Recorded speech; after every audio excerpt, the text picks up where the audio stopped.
శ్రమ లేకపోతే దేవునికి నువ్వు సమీపముగా రాలేవు.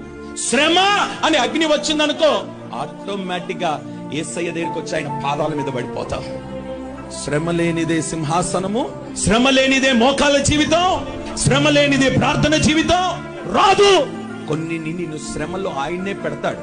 ఎందుకు పెడతాడనంటే నువ్వు కాస్త దూరంగా ఉన్నావు, ఆయనకు దగ్గర తీసుకొని రావడానికి అడ్డుగా ఏమున్నాయో వాటిని ఆయన తొలగించి నిన్ను దగ్గరికి తీసుకొచ్చుకుంటాడు. ఒంటరి వాణిగా చేసేస్తాడు. ఎప్పుడైతే నువ్వు ఒంటరి వాడు అవుతావో, నిన్నటి వరకు నీ ప్రక్కన కూర్చొని తిన్నవారు కూడా నేను పలకరించరు. నీ తల్లి నీ తండ్రి కూడా నీ దగ్గరకు వచ్చి నీతో మాట్లాడరు. కుటుంబం అంతా నేను దూరం పెట్టడం ప్రారంభిస్తుంది. ఎందుకొరకో తెలుసా? ఆ ఒంటరితనములో నేను దేవునితో మాట్లాడాలని. నువ్వు ఒంటరిగా ఉన్నప్పుడే నీ కుడి చేయి పట్టుకొని నీకు సహాయము చేస్తాడు. నిన్ను శ్రమ పెడుతున్నాడు అని అంటే నువ్వు సంతోషించాలి. ఎందుకో తెలుసా? ఈ శ్రమ నాకు మేలాయను.